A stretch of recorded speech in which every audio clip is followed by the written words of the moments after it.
Lucas, capítulo 3.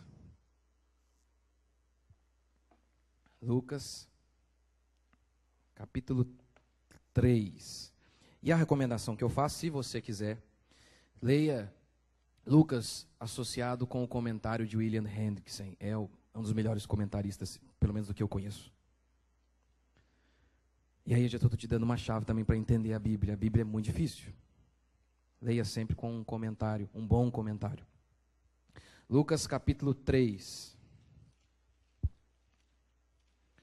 Lucas capítulo 3. Pode colocar ali isso. Vamos ler. Se concentra aí, presta atenção. Lucas capítulo 3, versículo 1. No 15º ano do reinado de Tibério César, o imperador romano, sendo Pôncio Pilatos governador da Judeia, uma região em Israel, Herodes, tetrarca da Galileia, Galileia, outra região, tetrarca, o sentido da palavra aqui, tetrarca, você vai saber, é tetra, é isso aí mesmo. Ele governava um quarto de um pedaço de terra ali naquele lugar. Seu irmão, tetrarca, era tipo quase um reizinho, tetrarca da região da Itureia, e Traconites, e Lissânias, tetrarca de Abilene, sendo sumos sacerdotes Anás e Caifás. Diante de todos esses homens poderosos, Deus falou através de quem? Veio a palavra de Deus a João, filho de Zacarias, no deserto. Aqui nós temos muita pregação, nesses 2 versículos. Muita. Aqui há uma descrição de 7 poderosos da época de João Batista e também da época de Jesus Cristo. Por que esse contraste entre esses 7 poderosos, incluindo ali a maior autoridade judaica, Caifás? Caifás é aquele que mata Jesus Cristo, é aquele que dá a sentença de que Jesus Cristo deveria morrer. É aquele que rasga as suas vestes quando Jesus diz, eu sou Deus, é o que você está dizendo, é isso mesmo. Por que Deus vem e coloca este contraste aqui para mim e para você? E lembra de João lá no deserto? Uma região inóspita, inabitável, uma região desprezada, onde não era fluxo de gente, não era capital de coisa alguma. E para piorar o negócio, a Bíblia diz que João Batista comia gafanhoto, se vestia com pele de camelo, e tinha uma pregação bem incisiva, chamando as pessoas de cobras. Por que está isso aqui escrito para mim e para você? Porque daqui em diante você vai ver João desenvolvendo seu ministério. As pessoas vinham, diz a Bíblia, até ele no deserto. Ele pregava nas redondezas do Rio Jordão, que cortava todo Israel. E as pessoas vinham de todos os lugares, Jerusalém, Judeia e das redondezas do Jordão. Vinham até João Batista para serem batizadas, confessando seus pecados. O que nós temos aqui? Por que é tão importante essa ideia do poder, da capital romana, da capital judaica, Jerusalém, dos poderosos? E aí menciona-se João, aquele homem estranho, com roupas estranhas, com hábitos estranhos. Mas diz o texto que foi ali que Deus começou sua obra de redenção em Israel. Era ali que estava Deus. A voz de Deus estava com aquele doido. Pelo menos doido para aqueles homens.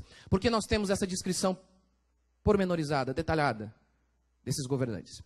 Primeiro, porque a fé cristã é baseada em um fato histórico. Esse é o primeiro motivo. A descrição desses líderes é para marcar a fé cristã, mais uma vez, como algo histórico. Já que estes líderes são símbolos de uma época. Por isso a insistência de citar tantos. É possível que a gente se confunda. Citando um líder, Fernando, nos dias de Fernando, o presidente Fernando, qual? O Collor ou o Henrique? Não sei, olha, a tradução aqui, não sei, há uma dúvida. Ele cita 7 autoridades, para que não haja dúvida do período do ministério de Jesus, de João. Para mostrar o quê? A fé cristã é baseada em fatos, em eventos que aconteceram no tempo. As outras religiões não são assim. Maomé entra na cúpula da rocha e diz que ouviu Deus falando com ele. E com base nessa revelação acerca de Deus, ele baseou toda a sua religião. Joseph Smith diz que um anjo lhe trouxe tábuas de ouro. Deus deu a ele a revelação acerca da realidade, da verdade, da vida eterna. Então, todas as religiões, em suma, são baseadas em ideias acerca de Deus. A fé cristã é baseada em um fato acerca de Deus. O fato de que Deus morreu e ressuscitou no tempo, sobre Pôncio Pilatos. Ideias não podem ser averiguadas, podem ser no máximo combatidas, percebermos as suas contradições, mas, por exemplo, a ideia sobre a vida após a morte, quem pode debater isso? Ninguém nunca foi lá, em se tratando deles, né? Nós temos alguém que foi lá. Como? Se Maomé diz, olha, a proposta sobre a vida eterna é esta, se você fizer isso, isso e isso, você terá isso. Como comprovar isso? Como comprovar que de fato Deus falou com o Maomé? Ele estava sozinho. A fé cristã é diferente.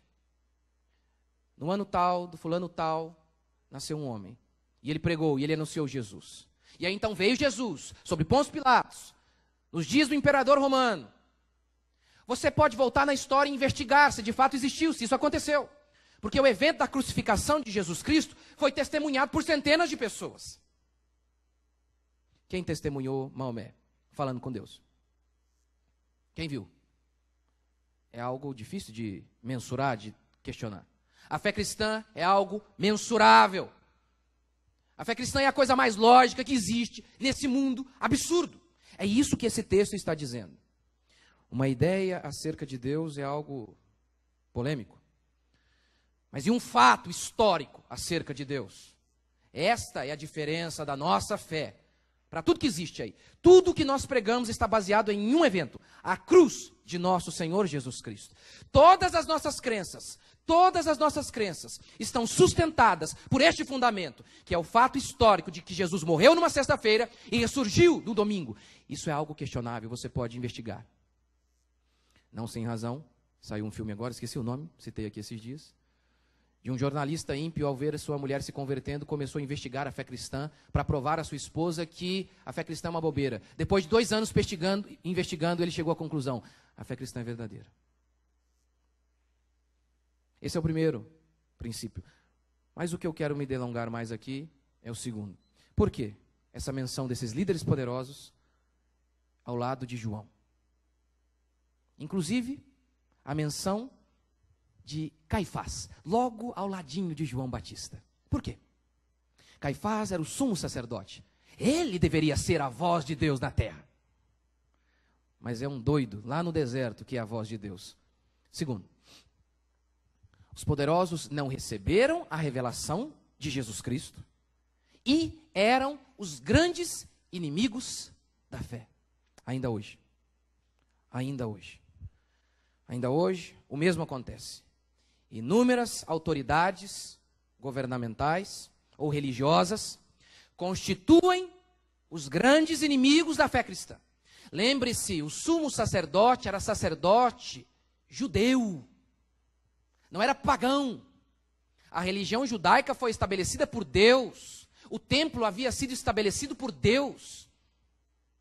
João Batista vai combater o sumo sacerdote, o judaísmo da época, o falso judaísmo.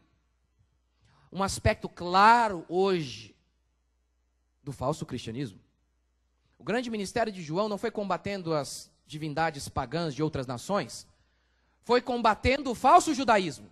João Batista, para nós, hoje, é um exemplo de que nós devemos combater o falso cristianismo. O falso pastor, o falso cristão. É isso. Este é o tema aqui do versículo 1 até o versículo 14. João confrontando a falsa religião. João é um símbolo ambulante de um confronto à falsa religião. Toda ela, mas especificamente o falso cristianismo. Por quê? Ele cita aqui, Lucas cita Caifás. Você se lembra quem era o pai de João? Quem? Zacarias. Ele era o quê? Sacerdote. Em Israel, você não escolhia o que você era. Se você nascesse numa tribo de Levi, você era sacerdote. João Batista era sacerdote. Agora me explica uma coisa. O que ele está fazendo no deserto? Ele tinha que estar no templo. Você sabe qual era a roupa de um sacerdote? Instituída por Deus? Maravilhosa. Tinha até ouro. Qual roupa João está usando? Camelo, pele de camelo. Você sabe qual era a comida de um sacerdote? O pão da presença. Era um pão sagrado. O que João está comendo? Gafanhoto.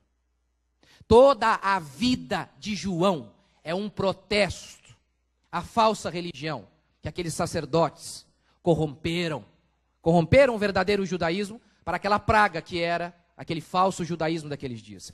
João Batista é uma voz.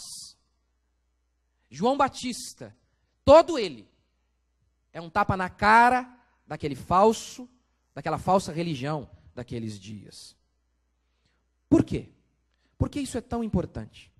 Porque a falsa religião mata, o falso cristianismo mata, o falso pastor mata. Acho que eu coloquei. Ai de vós, escribas e fariseus. Em Mateus 23, versículo 1, Jesus começa dizendo assim: vocês que se assentam na cadeira de Moisés. O confronto de Jesus aqui não era com os adoradores de Baal, de Afrodite, não. Eram com aqueles que se diziam povo de Deus. Seriam os cristãos da época. Ai de vós, escribas e fariseus. Você pode ler ali, ó. Ai de vós, pastores e mestres. E padres também, talvez. Não, o padre está piorado ainda. Ai de vós, escribas e fariseus hipócritas, porque fechais o reino dos céus diante dos homens. Pois vós não entrais, nem deixais entrar os que estão entrando. Vocês são instrumento para mandar as pessoas para o inferno. Para o mesmo inferno que vocês vão. Lucas 3 é um confronto à falsa religião, ao falso cristianismo, ao falso pastor e, obviamente, à falsa conversão. Porque um falso pastor produz falsa conversão. Primeiro, então, Deus fala fora do círculo dos amantes do poder. Tibério César sentado no trono em Roma. Pilatos governando a Judéia. Caifás na cadeira de Moisés. Mas a palavra de Deus vem a João. Por quê? Os poderosos na capital, nas capitais. João no interior. Pior ainda do que no interior, no deserto. É interessante que Jesus também exerceu todo o seu ministério fora dos grandes centros. Isso é interessante. Ele praticamente só foi a Jerusalém no final de sua vida. Todo o seu ministério, realizando sua obra em lugares estranhos aos olhos de todos, desprezados, como Galileia. Ele era galileu, não era chamado de Galileu? Você se lembra de quando um parente dele disse: se você quer ser famoso, manifestar-te ao mundo, vá para a capital. Tem que explicar pormenorizadamente, não é? Deus me livre de dizer que todo mundo que está na capital... Não, é só uma figura de linguagem, tá? Aqueles que são amantes do poder, aqueles que amam o status, aqueles que amam estar no círculo poderoso, onde todo mundo fala dele. Por isso que eu disse, amantes do poder. Amantes. Há muitos homens de Deus nas capitais, graças a Deus por isso. Mas não estão lá porque quiseram, estão lá porque Deus enviou. É diferente. É diferente. Porque a maioria está ali porque sabem que ali é o lugar do aplauso, ali é o lugar da evidência. Ali é o outdoor para todos verem. Lá nas capitais estavam os homens que amavam o poder. Deus usa poderosos, Deus não usa homens que amam o poder. Deus usa poderosos, usou Davi, usou Salomão. Mas Deus não usa os homens que amam o poder. Por quê? Porque o amante do poder não é usável. Porque todos esses homens aqui citados não eram usáveis por Deus, nem mesmo o sacerdote. E por que João era? Porque quem ama o poder faz qualquer coisa para se manter no poder. Até negar a verdade. Até negar a verdade. Na capital, havia uma religião, que era a religião que todo mundo queria ouvir. Na capital se produzia religião bastante para mandar as pessoas para o inferno. Porque aquelas pessoas estavam ali ocupadas com a manutenção do poder e não com a divulgação da verdade. O falso pastor também é assim, ele diz pregar o amor, mas ele ama mesmo o poder. Vejamos alguns exemplos aqui desses nomes aqui que estão descritos aqui. Pilatos, por exemplo. Veja como Pilatos ama o poder e não a verdade. Lembra quando ele pergunta para Jesus, o que é a verdade? E ele não espera a resposta, ele não está interessado. Ele não está interessado. O que a Bíblia diz sobre Pilatos é, sua mulher o havia advertido, não te envolva com este justo. Não mexa com ele, não condene Jesus. Sua consciência lhe advertiu. Mesmo assim, ele decidiu crucificar Jesus. Em Mateus capítulo 27, versículo 18, diz o texto que Pilatos sabia que as pessoas haviam entregado Jesus por inveja, que aqueles líderes judeus haviam entregado Jesus motivados por inveja. Em João capítulo 19, versículo 4, Pilatos dá o veredito, não há crime algum nele, não há. Em João 19, 8, ao ouvir que Jesus é Deus, quando Jesus diz, eu sou, é isso mesmo, eu sou Deus, diz o texto que mais atemorizado ainda Pilatos ficou. E tentou de todas as maneiras soltar Jesus. Diante de toda essa enxurrada sobre ele, dizendo, pare, não faça isso. Advertência por sonho, a mulher dele havia sonhado.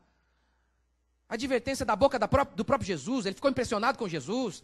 Todas as evidências acerca da verdade, ele sabia. Mesmo assim, ele decidiu matar Jesus. Por quê? Porque ele amava o povo? Ele quis fazer a vontade do povo, porque ele amava o povo? Ele gostava do povo? Não, ele queria se manter no poder. Esses são todos os pastores também, que dizem amar o povo. Mas não, e pregam a mentira para eles.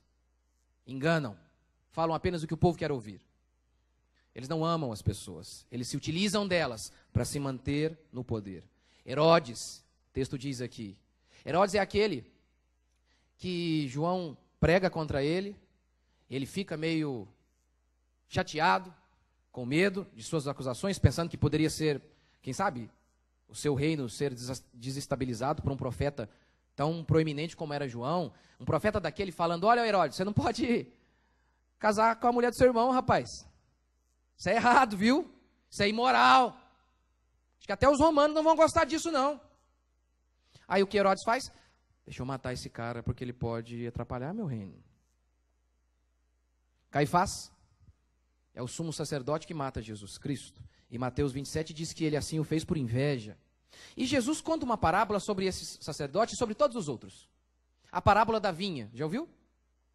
Jesus, ao falando daqueles homens que queriam se manter no poder, custe o que custar.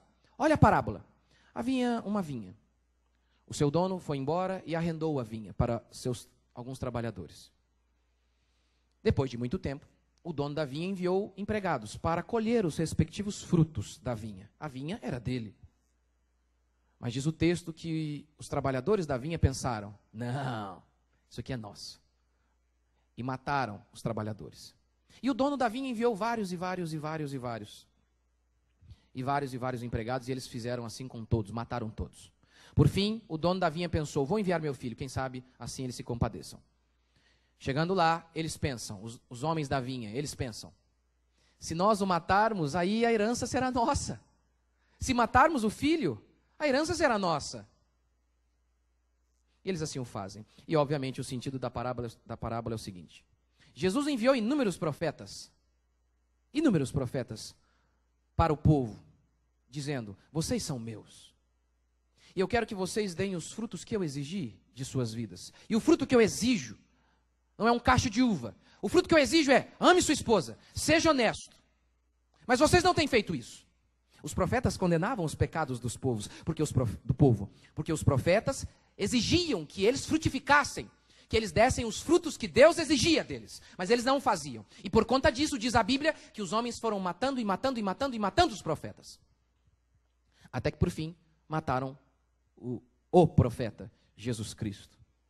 E aqui, há toda uma alusão à nossa vida individual, em primeiro lugar, Quando nós achamos que nós somos os donos de nossas vidas, que nós podemos caminhar sozinhos. Mas também uma alusão à sede pelo poder. Aqueles homens queriam sentar na cadeira de Deus, custe o que custar. Aqueles homens, se pudessem matar Deus para ser Deus no lugar de Deus, eles o seriam. Ah, pastor, isso não. Adão fez isso. Tentou fazer. Eu quero ser Deus. Eu quero ser Deus. É isso que é a descrição desses homens extremamente amantes do poder. Por isso eles não eram usáveis. O amor pelo poder, pelo dinheiro, é contrário à pregação verdadeira do Evangelho. Porque a pregação verdadeira do Evangelho consiste em chamar o povo ao arrependimento. Mas chamar o povo ao arrependimento traz divisão, traz discórdia, traz polêmica. O que não faz, o que nos impede de ter um grande reino. O que nos impede, muitas vezes, de ter muito poder. Em Lucas 3,19, veja o que a Bíblia diz que João fez com Herodes, o rei, o tetrarca. Veja o que diz. Mas Herodes, o tetrarca, sendo repreendido por ele, por causa de Herodias, mulher de seu irmão, ele casou com a mulher do irmão. Ele roubou a mulher do irmão. Repreendido por conta da mulher de seu irmão e por todas as maldades que o mesmo Herodes havia feito. Vamos gravar o verbo aqui? Repreender. Essa é a ação. Repreender. Eu sei que eu já citei esse exemplo, mas é um dos mais emblemáticos de nossos dias. Nada contra o pastor Tiririca, é só um exemplo. É só um exemplo. Pelo contrário, desejo que ele se arrependa e se torne um pastor de verdade. Ele chega, Cláudio Duarte, diante do homossexual, na televisão, e diz: eu tenho os meus valores, eu não abro mão dos meus valores, sou contra o homossexualismo, ele diz para Tammy Gretchen. Mas ele conclui: mas eu respeito você. A palavra respeito isso aqui é toda uma safadeza de semântica mesmo, é isso. Ele usa as palavras de maneira errada, de propósito. É safadeza pura. Porque a palavra respeito está associada com coisa boa, você respeita a coisa boa. Por exemplo, você respeita o seu pai, por quê? Porque ele é digno de respeito. Você não pode respeitar aquilo que é imoral. Eu não posso dizer, sou contra a pedofilia, mas respeito. É que isso aqui é um jogo de palavras. Quando ele diz, eu tenho os meus valores, ele agrada a todos os evangélicos. Os evangélicos falam, não, tá vendo? Ele falou lá, ó, ele falou que é contra. Aí quando ele diz, mas eu respeito vocês, aí ele agrada a todos os ímpios. Ou seja, o objetivo é agradar grego e troiano, evangélico e ímpio. E ficar bem com todo mundo. Ele não quer gerar conversão. Aí a Tammy dá um abraço nele e se converte? Não, anuncia no outro dia, está mais apaixonada ainda por outra mulher. Se João seguisse o conselho do Cláudio Duarte, João estava vivo. João foi repreender Herodes. Foi dizer, Herodes, pare. O que você faz é errado. É imoral. E eu falo isso porque eu amo você. Porque eu não quero que você se destrua. Isso é amor. Isso é amor. Olhar para alguém que está bebendo um veneno e dizer, sou contra, mas respeito. É a atitude de um safado. Quem ama de verdade está disposto, inclusive, a perder a vida para alertar a pessoa que está indo para o buraco. Isso é amor. Isso é amor. Mas as pregações de hoje não são baseadas em amor. São baseadas na manutenção do poder. De homens que querem ter a honra de dizer que o prefeito veio à igreja. De homens que querem dizer que a igreja dele é popular. Esses homens dizem amar, mas não alertam as pessoas que estão indo para o buraco. E não apenas isso, esses pregadores, esses falsos pastores, julgam essa mensagem que repreende, como a de João, que repreende, que diz, pare de pecar. Julgam que essa mensagem é farisaica, que essa mensagem não é a mensagem bíblica. E com base em seus discursos falsos de amor, as pessoas estão sendo envenenadas pelo adultério, pelo feminismo, e por toda a praga e lixo que acontece hoje, debaixo de nossos bigodes aí. Veja o que diz Ezequiel 3. Quando eu disser ao perverso, certamente morrerás. É Deus dizendo. E tu, pastor, ou qualquer um de nós, não o avisares e nada disseres para o advertir. Eu sei, os pastores de hoje têm dificuldade com as palavras, não sabem o que significa. Precisamos explicar o que significa advertir. Repreender, condenar, alertar, não dizer respeito, não tem nada a ver com isso. Para os advertir de seu mau caminho, para lhe salvar a vida, esse perverso morrerá na sua iniquidade, mas o seu sangue da tua mão o requererei. Pastores não querem advertir as pessoas. Os pastores modernos, os pastores legais, os pastores piadistas, os pastores do stand-up, os pastores que se vestem de chapolim, não, eles não querem advertir ninguém. Eles querem agradar a alma de todos para se manter no poder. Os falsos, obviamente, até, claro, que eles alegam pregar contra o pecado. Eles até dizem, não. Esses dias me falaram, né, aquele pastor lá, aquele que faz milagre, ele faz mesmo, o Valdomiro. Você chega lá com dinheiro, some o dinheiro. É um negócio impressionante. Impressionante. Ele faz dinheiro daqui em São Paulo, você dá o dinheiro aqui em São Paulo, ele transforma lá em gado, lá no Mato Grosso. É um negócio cabuloso. É absurdo. Ah, pastor, ele fala contra o pecado, sim, qual? De maneira genérica, dizendo, arrependam-se. Isso aí todo mundo fala. E chegar a falar, por exemplo, gente, o seguinte, o feminismo tomou conta da igreja de uma maneira que um dos grandes exemplos é o pastorado feminino. Isso é um lixo.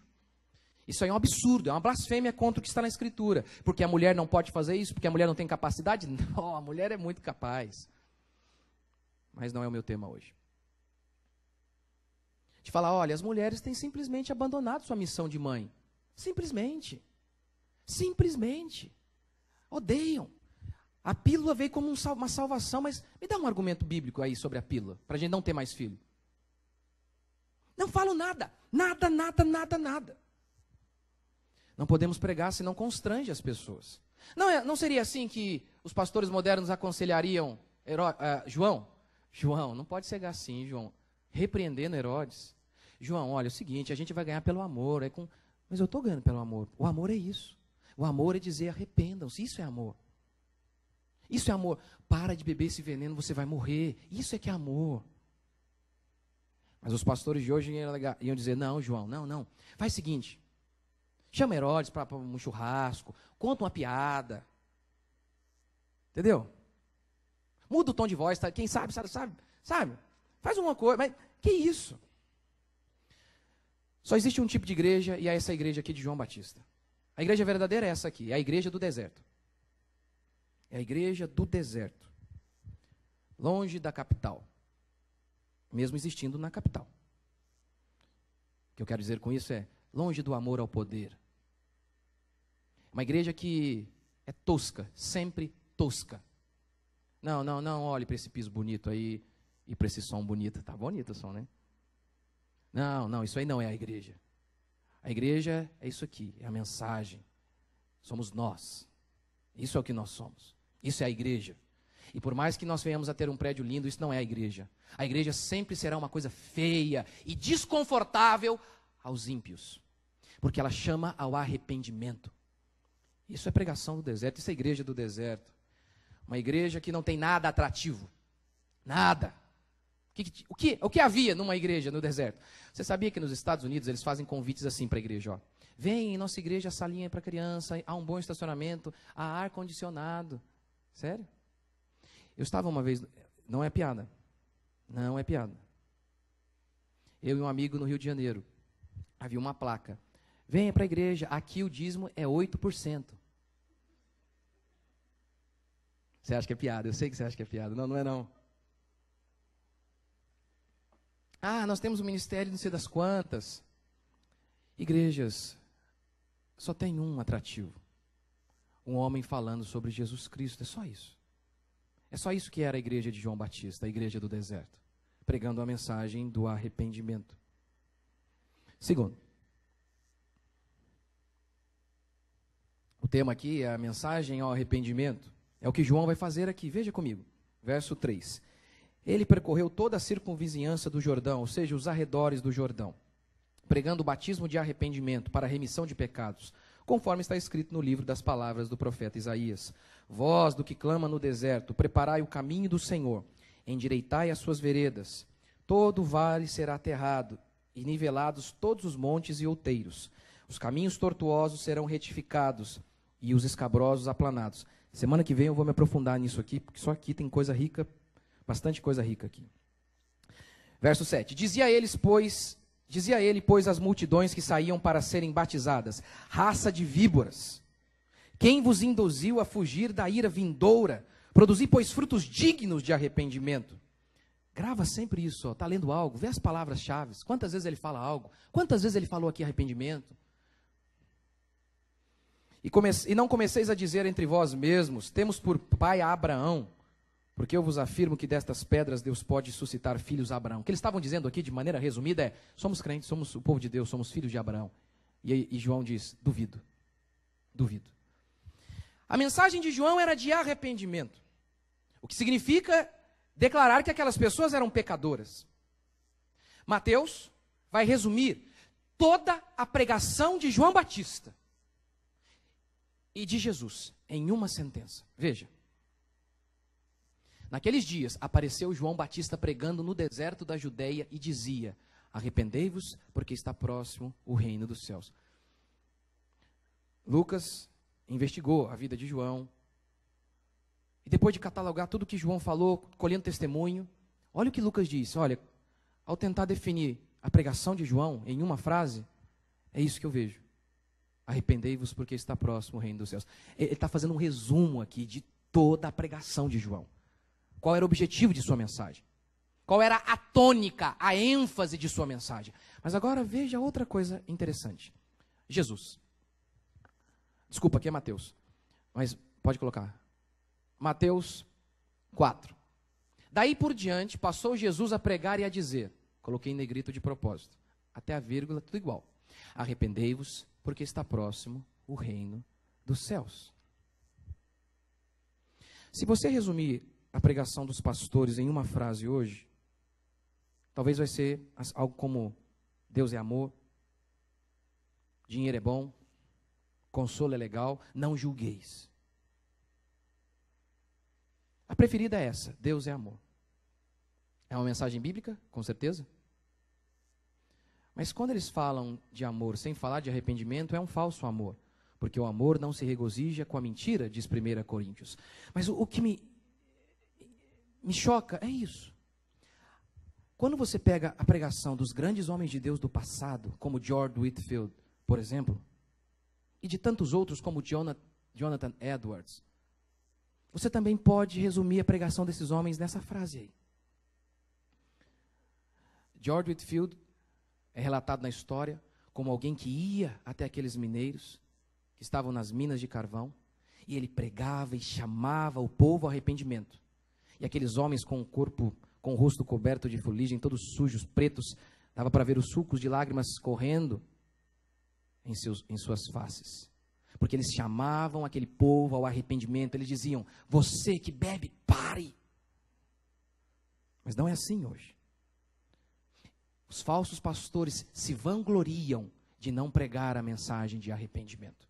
Eles chamam esta mensagem de a mensagem do medo, a mensagem de condenação. E Jesus não veio condenar o mundo. E aí distorcem as palavras de Jesus.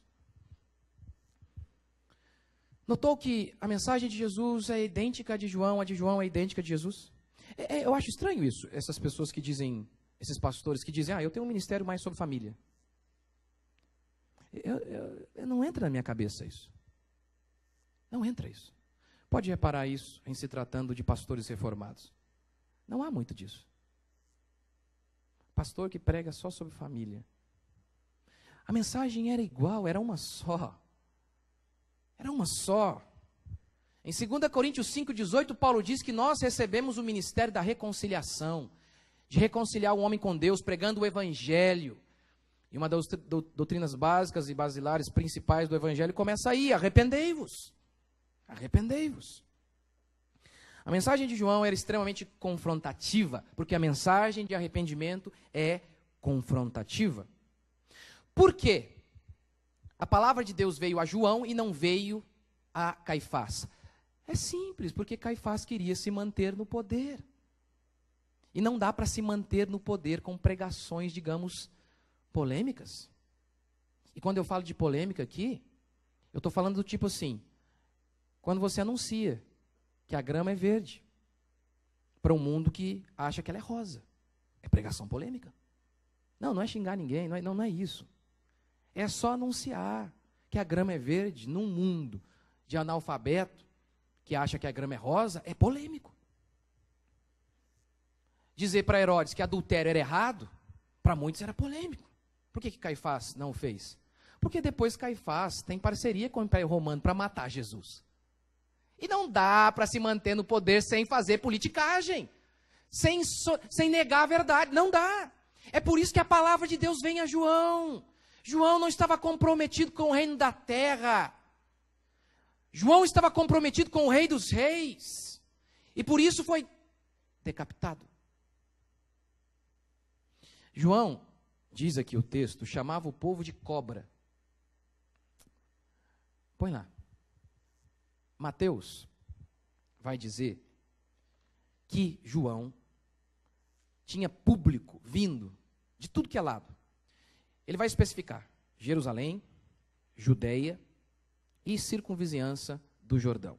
Isso aqui é um mapinha de Jerusalém, da Palestina, nos tempos de João Batista e de Jesus. Veja, olha que coisa interessante.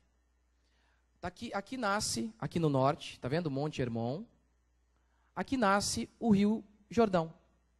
E ele percorre tudo isso aqui, ó, 200 quilômetros, rasgando todinho o país Israel. E morre e desemboca aqui no Mar Morto. São 200 quilômetros aqui, ó. Diz o texto que ele pregou em toda a circunvizinhança do Jordão. Eu não sei, por exemplo, aqui nessa pregação, nesse dia aqui, em que ponto do Jordão ele estava? Eu não sei. Vamos imaginar que ele estivesse aqui, ó, quase no finalzinho aqui. Seguindo a escala que o mapa nos dá, vamos pegar mais ou menos Gadara, que eu fiz a conta lá em casa, daria mais ou menos uns 100 km, em linha reta, né? Isso se existisse linha reta, você sabe que nunca existe, né? Podia dar muito mais aí, só para você ter uma noção. Hoje, de Jerusalém até aqui, ó, esse pedacinho aqui mais ou menos, uns 30 km. Mais ou menos aí. Sabe quantos que dá hoje?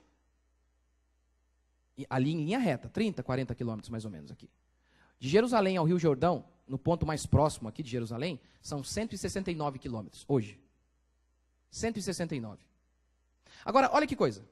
Gente de tudo que é lado, ó, Judeia, tudo que é lado. Circunvizinhança aqui, ó, do Jordão, vinha ouvir João Batista. Irmãos, naquela época não tinha carro não, Honda Civic, gostoso, com ar-condicionado e somzinho de música não. Ah, não tinha não.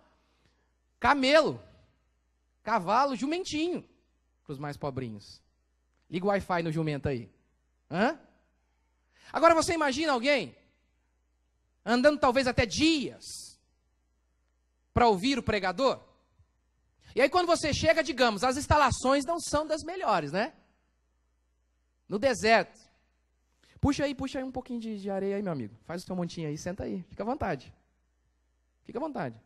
Ali é água? Não, é só miragem mesmo. Não tem nada ali não. É muito calor na sua cabeça aí. Não tem nada. Tem nada de atrativo. E aí o pastor começa a pregar. Ele fala, seu bando de cobra. Bando. Essa é a palavra. Bando de cobra.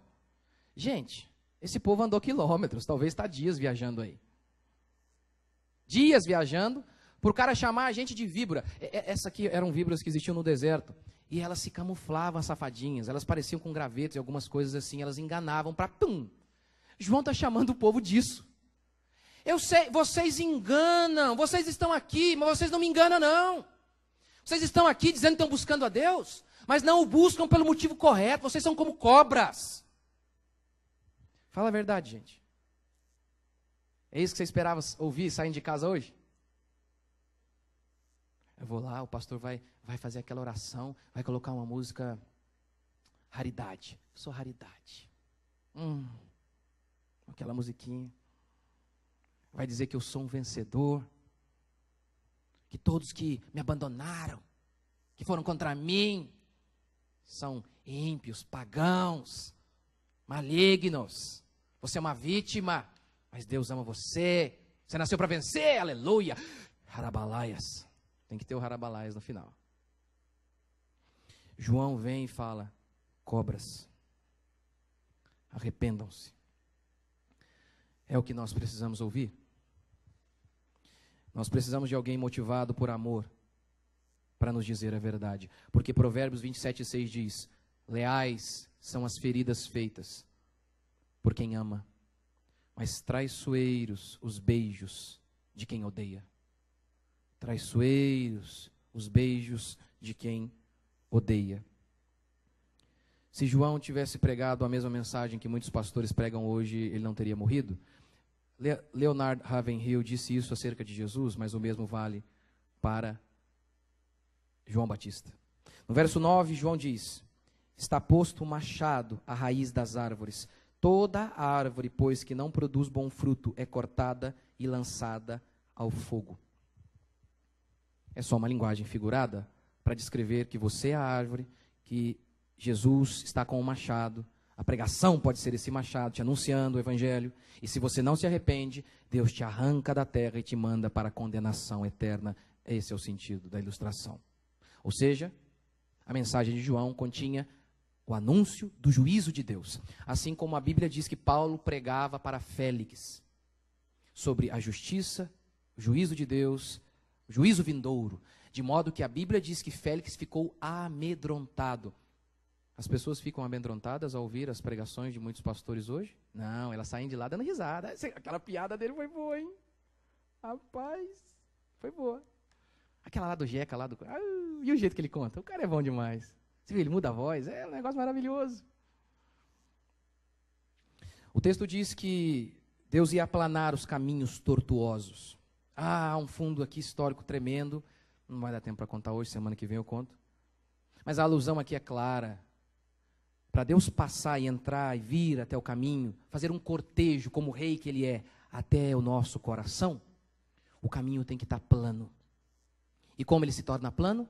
Por meio do arrependimento verdadeiro e da fé verdadeira.